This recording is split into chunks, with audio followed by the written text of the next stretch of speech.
It's a brand new week. Good afternoon, Abuja. It is the 24th. Right there lies a new opportunity for something special to happen to us. Welcome to the first episode of Matters for the Week. I'm excited.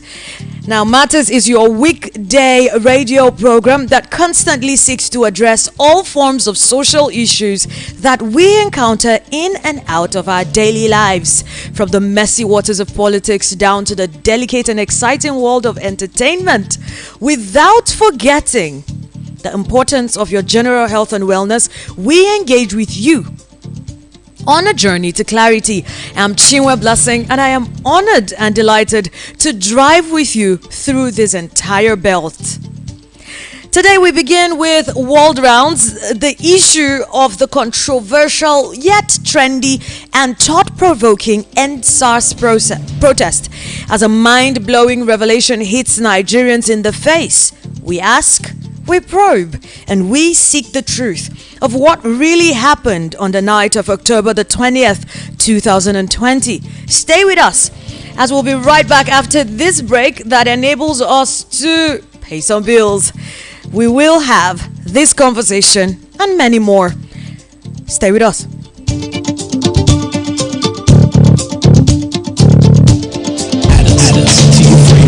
To your favorites. Add us to your favorites. And keep your browser locked. Keep your browser locked. Yeah, this station's got soul. Oh my god. Voice of the People, 96.1 FM, Abuja. Are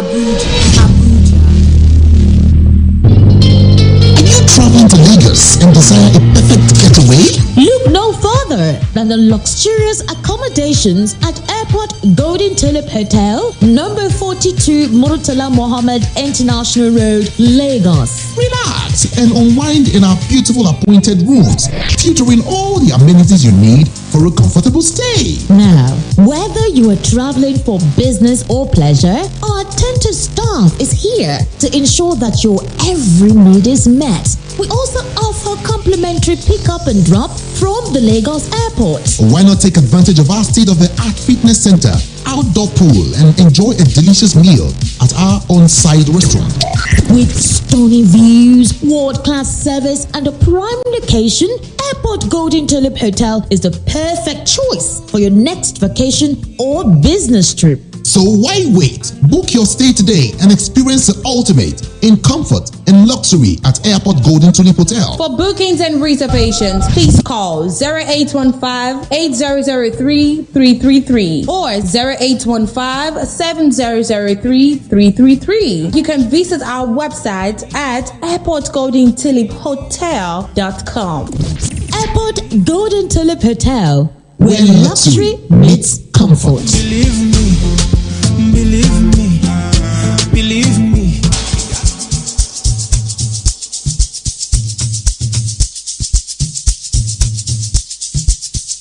Are you aware that Iruka Online Limited installed and designed a 100,000 capacity church building? Oh yeah, we are the sole distributors of global leading brands all over the world, such as Wafday Line Array, speakers and digital amplifiers, Preseno's digital mixers and studio equipment, Coswell workstations and keyboards, Fender guitars, Mapex drums, Ashdown bass combos, just to mention but a few. We offer flexible payment plan handled by our financial department with 24/7 customer care support system. You can visit our website on www.iruka.com to avoid buying fake products. You can also visit our showroom at number 36 Lagos International Airport Road beside Golden Tulip Hotel. Iruka, never settle for less. The award-winning pizza in the US is now here in Nigeria. Ladies and gentlemen, I present to you Romeo, the pizza champions, and Coldberry ice cream. Delight in every school. Visit any of our outlets and feel the rich taste from the pizza champions and Coldberry ice cream. At number 4, Obomosho Street, Area 8, Geriki, Abuja, or 3rd Avenue, Gwaripa, Abuja, or Federal Housing Estate, Phase 2, Lube, Abuja. Call 0908-831-5906 or 0908-831-5908 or 0909-238-9861. Check us out on Instagram and Twitter at romeospizza.ng. Website www.romeospizza.ng. Romeo, the pizza champions.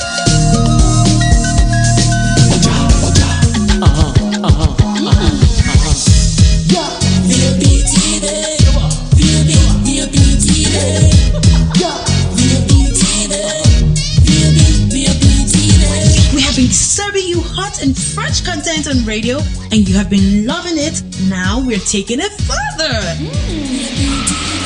Catch us live on YouTube at BOP TV for all the juicy content you can't resist. Talk shows, exclusive interviews, news, lifestyle, and more. It's all about you.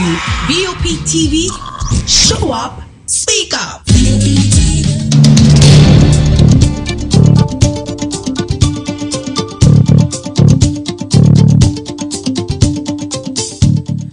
Nigerians were jolted just yesterday, Sunday, as a letter from the Lagos State Government Public Procurement Agency titled Letter of No Objection, Mass Burial for the 103, the year 2020 EndSARS victims circulated on the internet for several hours.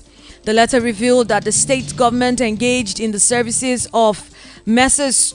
Tours Funeral Limited, which is a private firm, at the cost of 61,285,000 naira, of course, to bury 103 bodies tagged as EndSARS victims. Now, many perceive that the bodies scheduled for mass burial were that of protesters killed by the Nigerian army at the Lekki toll gate on the 20th of October 2020 during the EndSARS protest against police brutality.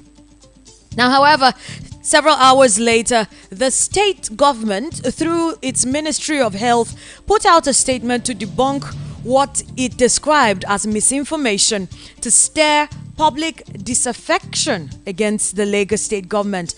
The letter showed that the state government had approved 103 bodies recovered across the state for mass burial. The state government said it approved 103 unclaimed bodies for mass burial 3 years after the incident due to the need to decongest the morgue.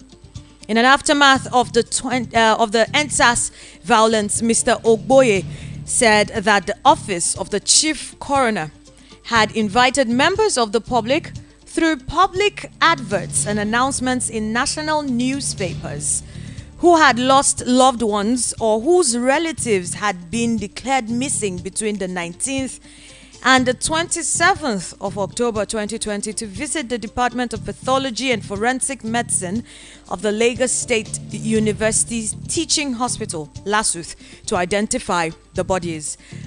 This has sparked a lot of reactions all through social media.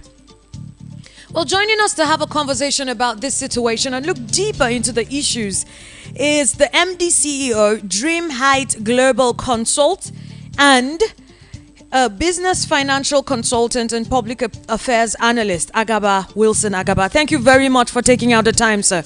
For having me. Absolute pleasure and delight, sir. Let's get into it. What were your first reactions when the letter, became public? Well, somebody called my attention to the letter, I think over the weekend, asking my opinion. And that is because during the protest, I was one of those who said we should speak only based on fact instead of emotions. As much as we would like to indict the government at the time, we have to make sure that we don't burn our country for something that cannot be proven or that may or may not have happened. So I think because of that, people were calling my attention to it. I think that we should put that later in context, as it was said therein that these were corpses of people that were recovered from various locations during the protest.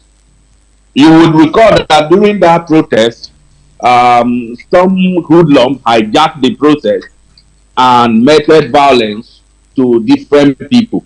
We even saw a highlight of it shown on different TV stations. I was watching a particular TV station, which I don't know if it is appropriate for me to call on air, when their reporter went outside somewhere to do a report.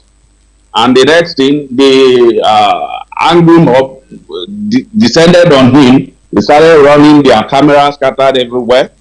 And then there was another time they were in the studio discussing the same issue.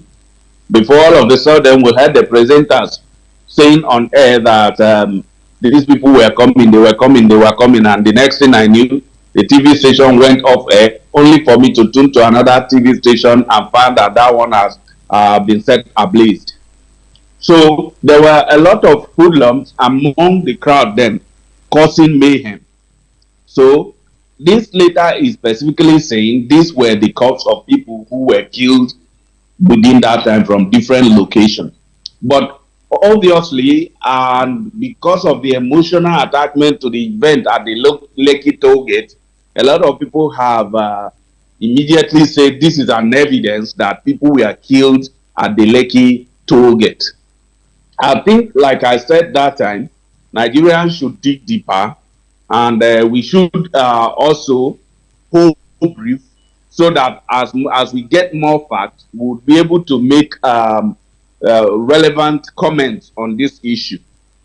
I think that nobody should have died anywhere in Lagos at all, even if it's wearing the Lekki toll gate.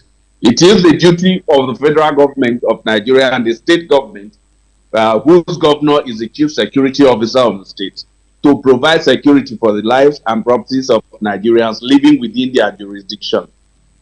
But as you can see, one thing led to the other. We had the security agencies who were supposed to protect the citizen, brutalizing the citizen, which was even the root cause of that particular protest. So it was a failure on the part of the government given that led to the issue that the events that unfolded leading up to the 20th of October that year.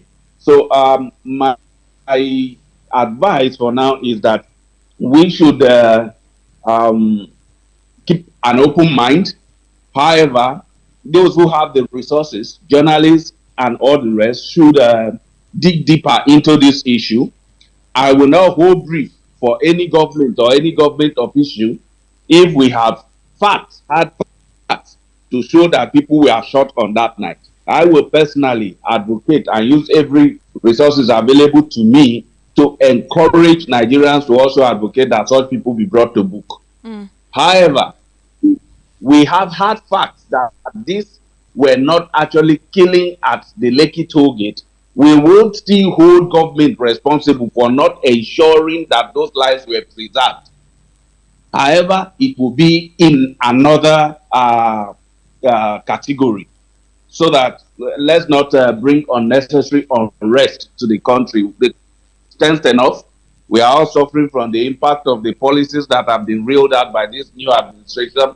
We don't want to add more problem to ourselves, because at the end of the day, it is the masses that get killed.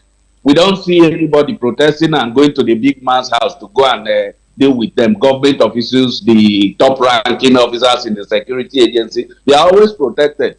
We end up killing ourselves, the poor masses. So I want to advise caution as we project this story. I want to advise that we dig deeper. I want to advise that we hunt for facts rather than emotions and sentiments. Now, the Lagos state government have come out to, of course, debunk that these bodies were from the EndSARS protest. Would you agree with the notion that people are not, the people generally are not accepting that statement because there is a lack of trust in government authorities as it stands? Right? Oh, yes. That's a given. I don't think that's anything we want to disagree with. Over the years, the government at all levels have not proven not to be so trustworthy. We have government doing things shrouded in secrecy. Transparency and accountability seems to be alien to people in power. We have seen gross impunity on the part of leaders. We have seen security agencies uh, in the manner that you would want to think that they are aiding and abetting crimes. You have seen people commit crime and get away with it with nobody telling you how the issue was treated and all of that. We had in the past where prices of some public goods and services were to be increased, and then you hear government agencies say, no, we are not approving it. All of a sudden, you begin to notice a change in the prices when you consume them. You know, all of these things have led to a mistrust between the government and the people. So you cannot blame the people when the people seem not to agree with the government anytime they put out any statement.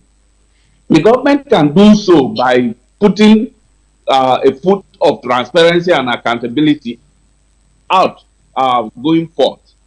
But however, I want to lay this one squarely at the feet of the fourth estate or the fourth realm of the government, which is the media. There used to be investigative journalism and all of that. As much as it is dangerous, especially in a setting like ours, but those people are our heroes in times like this. I will advise and advocate that we should support investigative journalists to dig deeper into this issue. And if the government wants to be perceived as trustworthy, transparent, and believable, they should also assist journalists to get to the root of this issue so that we'll be able to make decisions based on facts, saying, okay, we have seen enough and we believe that what you are saying is true. But where the government refuses to answer certain critical questions, and most times they hide that behind the excuse of national security, it may continue to put doubt on the minds of the people. So the government must do whatever it can to allay the fears of the people, to win their trust back, as much as the media should also help us in digging deep into this issue. How can the federal government and the Lagos state government use this situation to rebuild trust between themselves and the people? You know, nothing builds trust like keeping your palms open. You know, well, when we were growing up in the village, there's this adage that when you divide meat for multiple, keep your hands open at all times.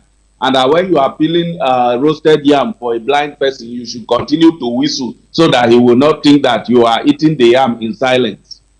We need to, the federal government and the state government need to work with the media and the people with open hands, carrying them along each step of the way, giving them access to critical information that can help them determine the fact in what the government is putting out.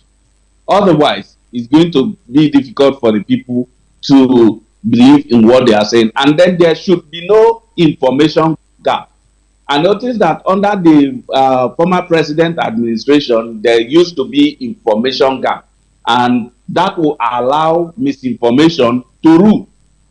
And then at the end of the day, you begin to do damage control when it is already too late. The EndSARS issue happened because of misinformation. The government was doing things in quote, and the people never knew what they were doing. The police as an institution was also disciplining in quote their officers who erred and whom the public would have brought to their attention, but the public never knew that anybody was being punished. I have a colleague here that used to work with me sometimes in 2009 or 2010. She was coming to work on the morning from Mompape, that fateful day. And then there was a police along whatever junction who said the driver had stopped at a place where he shouldn't stop. And the police opened fire on the vehicle. People were killed. That my colleague was killed. She was a nursing mother. She just had like a 2-month-old baby or 3-month-old baby. You know, we never knew what happened to that policeman. You know, it was never, the public never saw that justice was done on that issue. And if you open your line today, I'm sure you are going to hear a lot of such experiences and stories coming from the public. And they will also end that they never knew what happened to those people. When people commit crime, they should be punished in the open to the knowledge of everybody. It serves as a deterrent. It also serves as a pacifier to those who felt offended or who were offended by that crime. The federal government and the state government should harness this opportunity to show the Nigerian people a new government that is transparent and accountable to the people. Would you describe them debunking, or the response that the government has given, this Lagos state government? Would you regard it as them being accountable and trying to be transparent? Are they already towing that part? Does it seem like they are towing that part? Yeah, I would think so, because in the past, this kind of issue will be out there, the rumors will be there. Then some people will come and say, oh no, that paper never originated from the government. Then another people will come out and say it originated from the government, but not to the knowledge of the governor. Then another person will say it was the governor that did it with his hand. So there will be conflicting information in the public space, and the public would be wondering which one of the information to pick and cling to. But this time around, we have the government coming out to say, okay, well, that document was from us, but this is what it was purported to be for. So I think it's a step in the right direction. They should build on it, because the questions that will follow will be, okay, if you say it is from you, but the bodies are not those killed at the toll gate, can we examine the bodies before you bury them? If questions like that come forward, then the government should open its way for them. If the body are still there, or if they say we want to exhume some sample and carry out autopsy on them to determine the cause of death, the government should assist them in doing that. So critical questions will follow this statement. The government should be able to let relevant bodies and groups get the answers to this question. Now, this has been a question that has been on the minds of several Nigerians. This document that has led us to this having this conversation all over again, is it usual or is it unusual that this document is public? You see, there is something they call information management. This exists in all form of organization, public or private.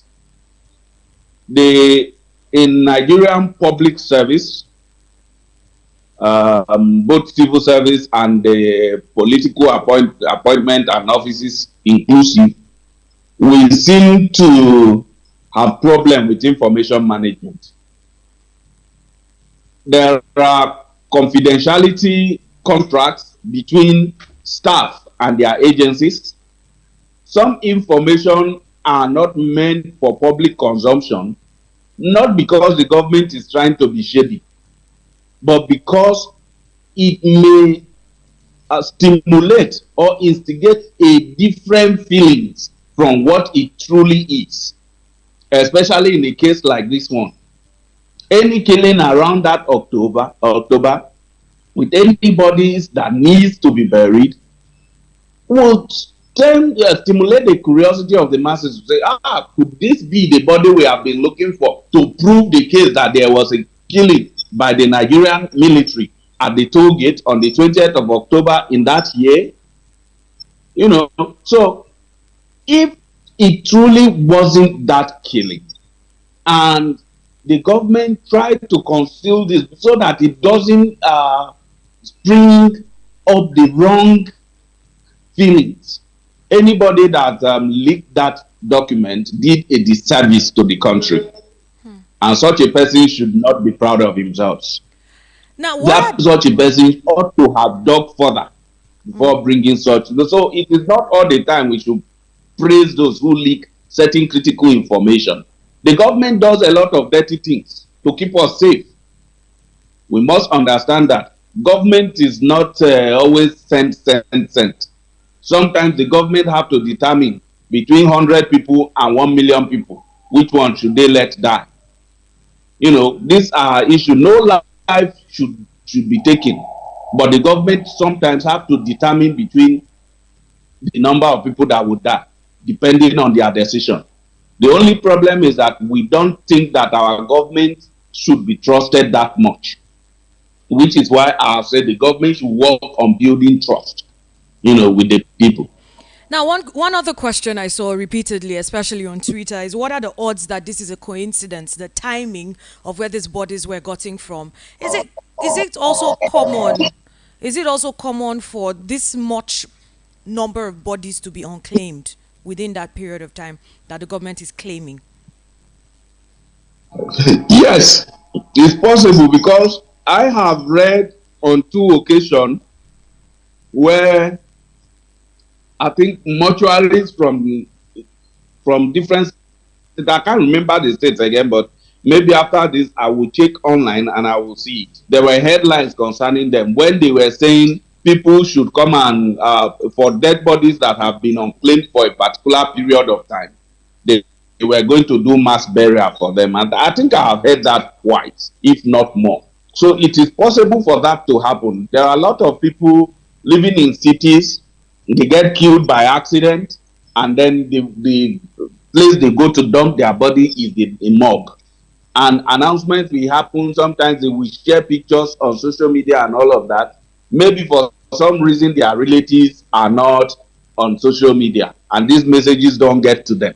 Because also the country does not have a comprehensive data system where you are able to say, okay, this particular individual has not been active for some time. Okay, we have corpses here. Can we take the DNAs of these corpses and then match it with our national database? Maybe we can identify the corpses and then use the national database again to family member. Since we don't have such things, chances are that these things can happen. Some people are traveling without telling their families.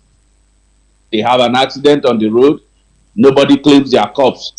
A lot of these things, extrajudicial killing, criminals killing people, and all of those things. So it is possible to have such number of corpses in the morgue without their relatives claiming them. Okay, sir. So we're going to just take a very quick breather. I have a few bills to pay and we'll be right back. Please stay with us. All right. Phone's on. Microphone in position. Microphone in position. Oh! Decks on. What you doing with that thing? Decks on. Tapes on. Tapes on. Volume on. Volume on. The best music. The best music. The best music. Keep it locked, cause you will be shocked.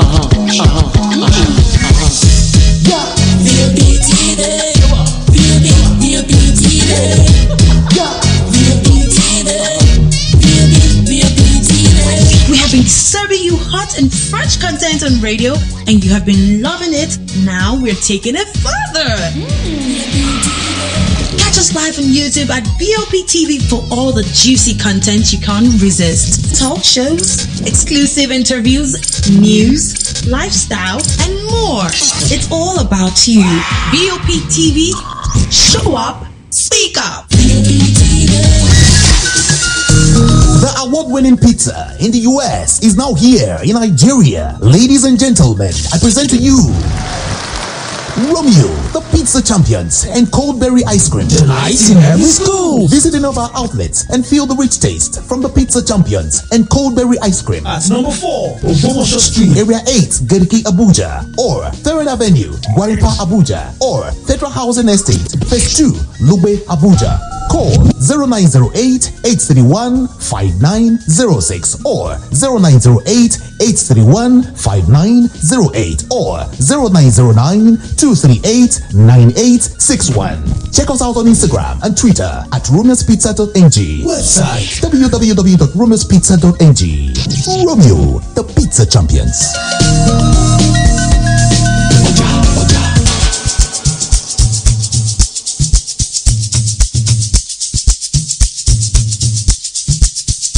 Are you aware that Iruka Online Limited installed and designed a 100,000 capacity church building? Oh yeah, we are the sole distributors of global leading brands all over the world, such as Wafday Line Array, speakers and digital amplifiers, Preseno's digital mixers and studio equipment, Coswell workstations and keyboards, Fender guitars, Mapex drums, Ashdown bass combos, just to mention but a few. We offer flexible payment plan handled by our financial department with 24/7 customer care support system. You can visit our website on www.iruka.com to avoid buying fake products. You can also visit our showroom at number 36 Lagos International Airport Road beside Golden Tulip Hotel.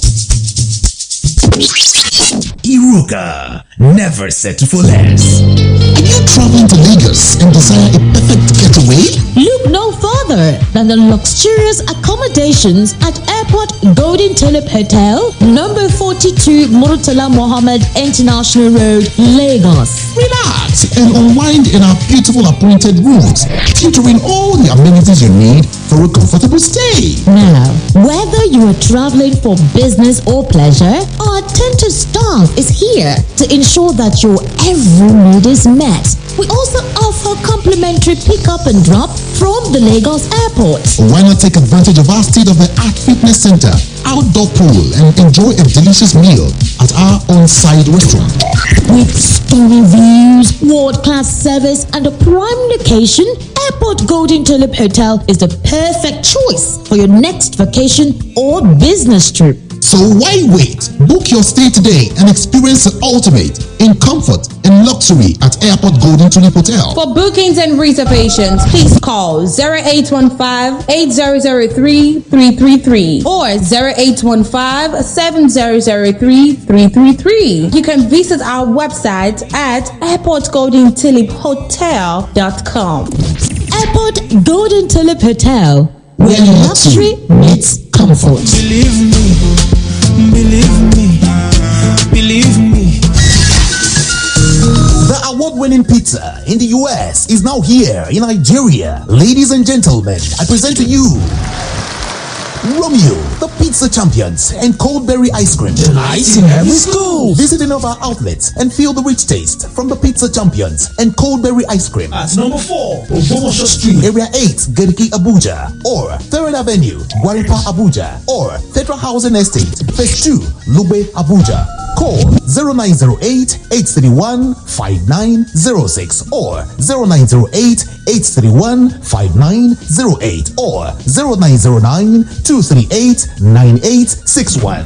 Check us out on Instagram and Twitter at romeospizza.ng. website www.romeospizza.ng. Romeo, the Pizza Champions. Are you traveling to Lagos and desire a perfect getaway? Look no further than the luxurious accommodations at Airport Golden Tulip Hotel, number 42 Murtala Mohammed International Road, Lagos. Relax and unwind in our beautiful appointed rooms, featuring all the amenities you need for a comfortable stay. Now, whether you are traveling for business or pleasure, our attentive staff is here to ensure that your every need is met. We also offer complimentary pickup and drop from the Lagos airport. Why not take advantage of our state-of-the-art fitness center, outdoor pool, and enjoy a delicious meal at our on-site restaurant? With stunning views, world-class service, and a prime location, Airport Golden Tulip Hotel is the perfect choice for your next vacation or business trip. So why wait? Book your stay today and experience the ultimate in comfort and luxury at Airport Golden Tulip Hotel. For bookings and reservations, please call 0815-8003-333 or 0815-7003-333. You can visit our website at airportgoldentuliphotel.com. Airport Golden Tulip Hotel, where luxury meets comfort. Believe me, believe me, believe me.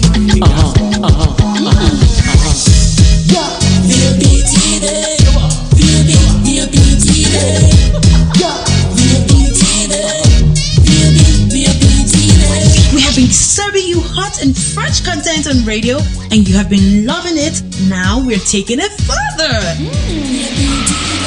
Catch us live on YouTube at BOP TV for all the juicy content you can't resist. Talk shows, exclusive interviews, news, lifestyle, and more. It's all about you. BOP TV, show up, speak up. Check this out. Voice of the People, 96.1 FM, Abuja. Now, you have a voice. Did I just hear that right?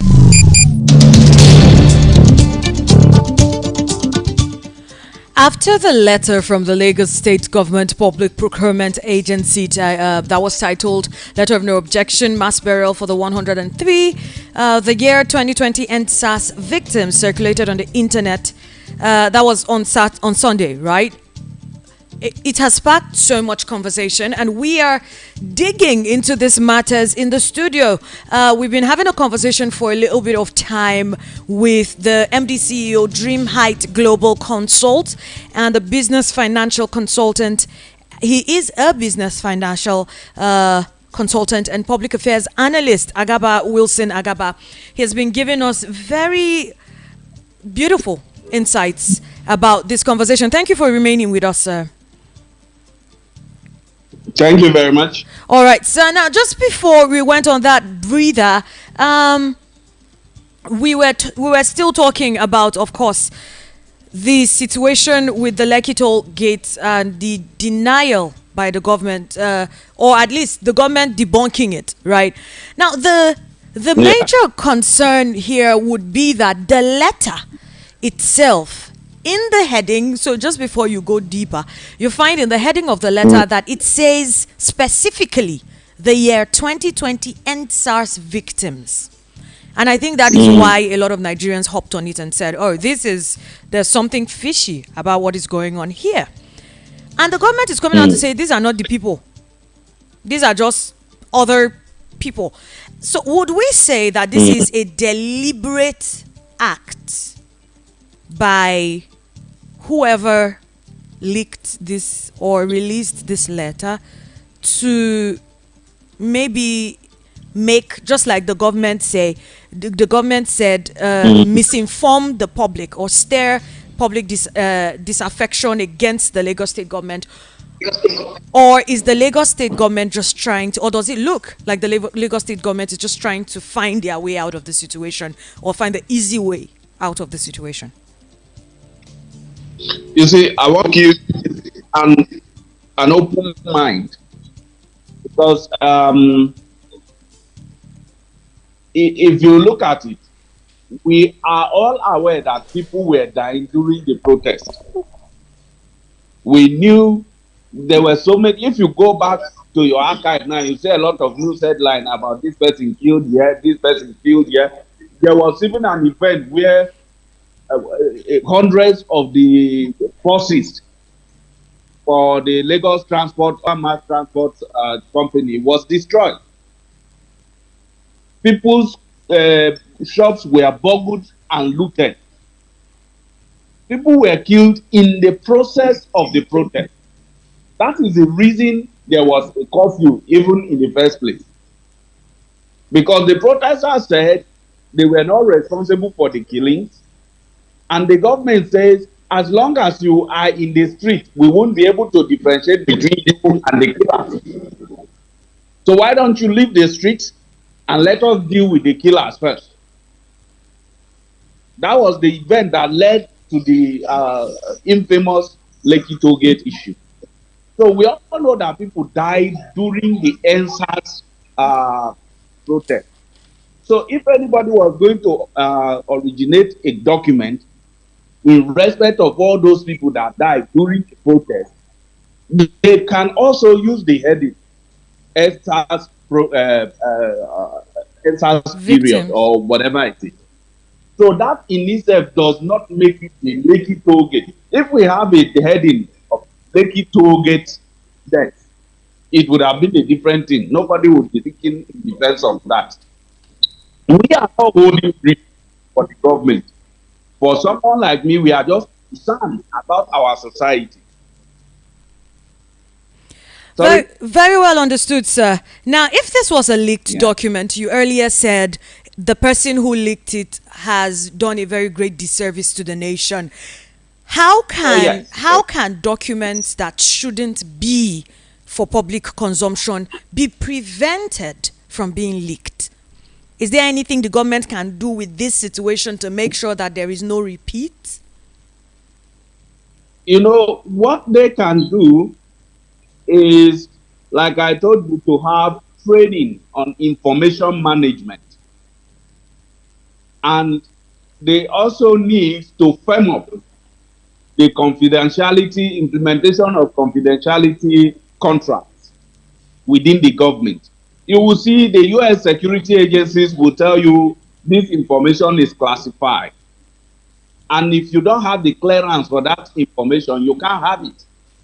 And there is a law against leaking classified information. If you have access to the information because of your level of authority within government and you expose it, there's a way they can quickly zoom down to the number of people that had access to that information, investigate them, single out the person who leaked it, and punish the person. But you see, because of the religion of duty, lack of due diligence, impunity, and putting square pegs in round holes, people who are at the very least unpatriotic in places, these kind of things happen. So the best way to handle this is for the government to begin to take information management very seriously. And then people, there are jobs that must not be delegated, because we have politicians, civil servants, political appointees who feel that once they get into an office, they are the big guy. So they have all these other guys around them who do the work they can do. There are works that cannot be delegated. And this is what is leading to this kind of thing. People who are elected or appointed for jobs should do certain jobs. Critical jobs, sensitive information should not be handed to your aide, should not be handed to your special something and all those SA and SA to SA. There are things you must handle yourself. Okay, sir. This is a function of a low level of information management skills within the government. Given the sensitivity of this situation, do you know if there are any steps that have been taken to ensure transparency and accountability in the process of the investigation, or are there steps that you would advise should be taken? I think I was during the Goodluck Jonathan's administration. There was a free what was it called? FOI, Freedom of Information Act, that was passed, that allows just anybody to request for any publicly available information from any government offices, and that person must be obliged. We heard that some agencies and parastatals have abused it by blatantly refusing to avail such information to people requesting for it. The truth is that nothing has happened to such people. So if we want to encourage transparency, then the laws concerning transparency that are already in place should be obeyed.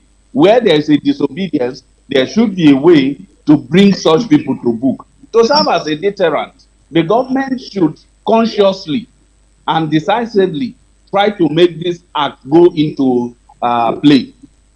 I think from there we can now see other manners and ways in which we can help expand the area of transparency and accountability within our government. Okay, so now we're still discussing the EndSARS burial, the burial for 103 recovered bodies during the EndSARS period. If you want to join the conversation, you can via WhatsApp. Please drop a message on 0700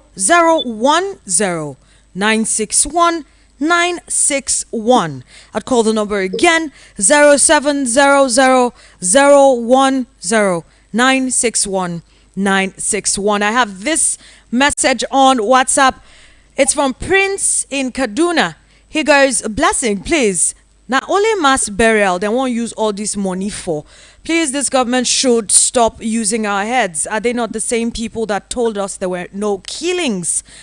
Well, I think I understand where you're trying to come from with that. But then, of course, Mr. Agaba, Wilson Agaba, the document, the leaked memo, shows that a total sum of 61,285,000 naira is being used for this mass burial. Do you think that this figure is commensurate to what they want to use it for? Well, you know how things are with our government. It's usually anything that the government is doing, there are people by the side who want their own pot. Otherwise, I don't think that it should cost that much. I don't think it should cost that much. But we already know how things are padded in government, so that shouldn't be something new for us, except if we want to waste our saliva talking about it. Now, there's this little concern that we do have here. If these are actually EndSARS victims, would there be a reason why it is taking about 3 years, almost 3 years, before these bodies are being buried? That is why I told people that the idea of these are bodies of toll gate victims, let's say toll gate victims, right? If they are the people killed by the military at the toll gate, why would they keep the body for this long? There's only, if the government was trying to hide something, why would they now keep the evidence? In fact, if they were burying victims of the toll gate, I don't think there will be any paper trail. And then the amount, 63 million, is not something that one individual cannot give you cash. They will not do any transfer. There will be no bidding. There will be no contract paper. It will be a black op, something that have no trace. So for the fact that those bodies are still there till now, it means they were not people killed at the toll gate. This is my own thinking. I'm not exonerating the government.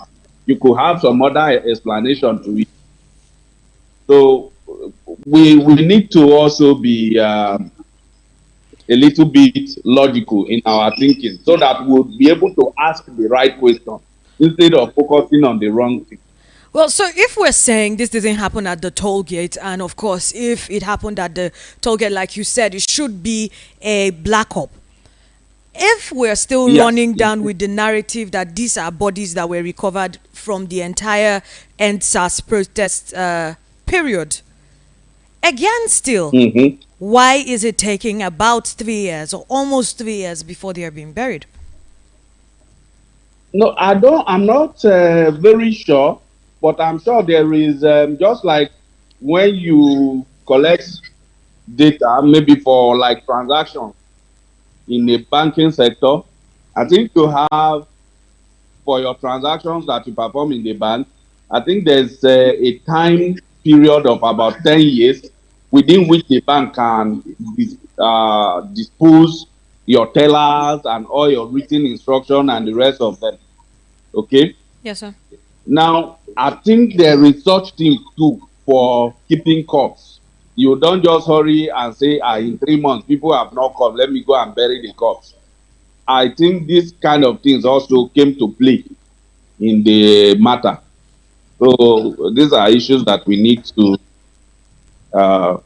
be wary of. Well, unfortunately, we don't have so We much. need to find out, are there laws guiding these things? Okay, sir. Like you are asking now, this is one of the right questions to ask. Why did you keep these bodies this long?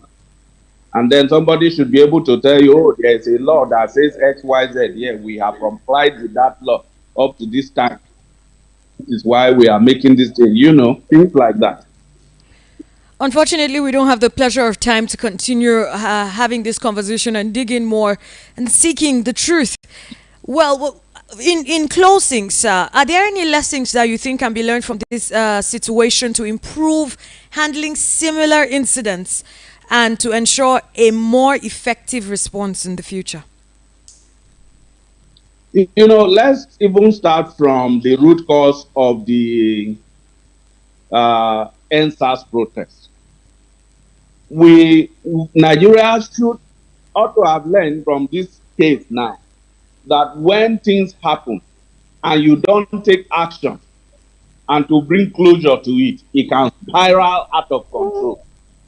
When one policeman brutalizes one person and that policeman is dealt with, decisively in the open for people to see, people will be pacified, and then other policemen will not do that. But we let this thing go on for a long time before, in fact, did nothing about it until there was this uprising. It's a lesson to the government to try and attend to issues as quickly as they can. This is an information age where something is happening in Abuja right now, and somebody in the other end of the world will find out in the next 2 seconds because of social media and the internet. Unlike before, where information takes time to move from one place to the other. So misinformation can easily move as much as the right information can move. So government must be alert, deal with issues, communicate effectively, and manage your information. And for us as people, we saw the level of destruction at that time. And this destruction was melted to poor people like us. Next time, I think we can show our disagreement in a more organized way that doesn't hurt. Thank you very much, Mr. Agaba. Thank you for being on this show today. We really do appreciate your time. Thank you very much. Yes, sir. Now we did have a conversation with MD CEO Dream Height Global Consult Agaba Wilson Agaba, and it's been a very, very touching subject, and it's been a very informative session and conversation with him. Now, as we bring this episode to a close, the revelation surrounding the 103 recovered bodies not being connected to the Lekki Tollgate incident has undoubtedly left us with more questions than it has answers. It is imperative that we continue to seek the truth, demand transparency, and hold those responsible accountable. The journey to uncovering the facts surrounding these recovered bodies and the events at the Lekki Tollgate must not end here. We must remain vigilant in our pursuit for justice, compassion, and unity as we navigate through these challenging times. And just like our guest earlier stated, and rightly did so, the government shouldn't sit and wait until an issue becomes bad enough for people to hit the streets for them to look into it. As soon as it does happen, certain issues should be treated urgently. Let us not forget the importance of empathy and support for the families of those that have been affected by these incidents. Our hearts do go out to them, and we stand in solidarity as we seek answers and closure. We will keep you informed about any further developments on this critical issue. In the meantime, remember that our collective responsibility is to strive for a society where truth prevails and human rights are protected, are respected as well, and justice is served. Thank you for joining us on this journey of seeking the truth and understanding it. Until next time, let us continue to stand together as we navigate the complexities of our world, always aiming to build a better and more compassionate future. Like I always say, if it concerns and affects one Nigerian, it concerns and affects every Nigerian. Still to come on matters, healthy foods that you can eat without gaining unhealthy weight in Nigeria.